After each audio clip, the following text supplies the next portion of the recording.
Good afternoon, Mr. Simon Blow. Yeah, so it's a pleasure to talk to you. Thank you. Yeah. So to start off, can you just tell us a little bit about yourself? Well, I'm a writer, and more on the imaginative side now. I did do some journalism, but I didn't really like it.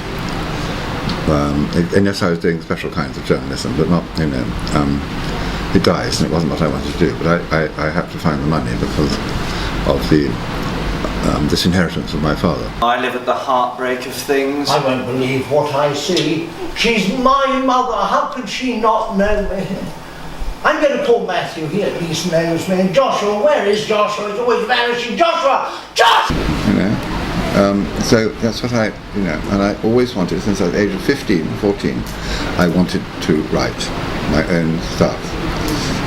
Then I did my book about a difficult childhood, which is really like an autobiographical novel called No Time to Grow. Before that, I did for Faber the story of part of my mother's family, the Tennant family, in a book called Broken Blood. That was also quite difficult to do because the Tennants made their fortune by inventing chemical bleach. So I was faced with a horrifying problem. How was I going to condense chemical bleach to being interesting to the reader and not come out like some sort of, HO2, whatever it was, piece of paper. But I did actually. I managed to put it off in the book. It's a very elegant book. I'm very proud of it. Okay. So how many books have you written so far? I've written 3. 3 books. I have a novel. So novels, yes. Novel which must be sold. Okay. It's called The Boy Who Spoke to Statues. Yes. And I did it in conjunction with the play.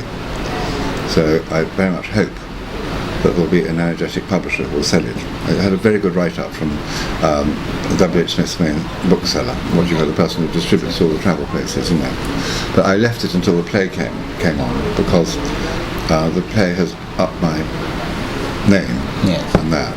Okay. And so that I'm very keen to be published. Okay. And I'm doing another play. A wonderful theatre called Tom Gilby once. So what would you say the fashion now? How would you describe it? Is it? Well, the thing is, everybody does the same thing. I notice all the men walk around with cuts, in their trousers here on the knee. I can't see the point. I mean, if I wanted to do it, I would. Isabella said, "Don't have a tattoo." She said, "Lead." Oh, sorry, I shouldn't say that. No. Izzy said, "Lead." I said, "Should I have a tattoo?" Izzy? She said, "No. Lead, don't follow." But you don't have to do that. I mean, I could have a tattoo if I wanted to. I always look at in window, look at shops and see what's happening. Certain things I love.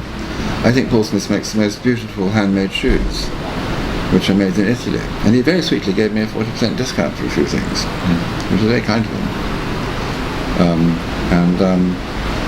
I love clothes. Really. I fell asleep because I started dreaming. Let's get out of here. The place is spooked, ghosts everywhere. I don't want to go yet. This young man came into my room and stared at me.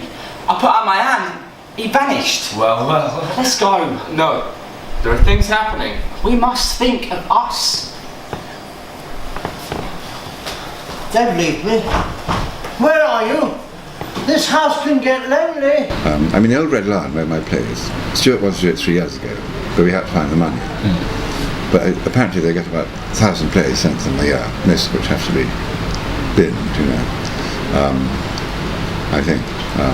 Writing is a difficult art form. It really is difficult. If you can. What makes it very difficult? Because you can mess it up. Yes. Really.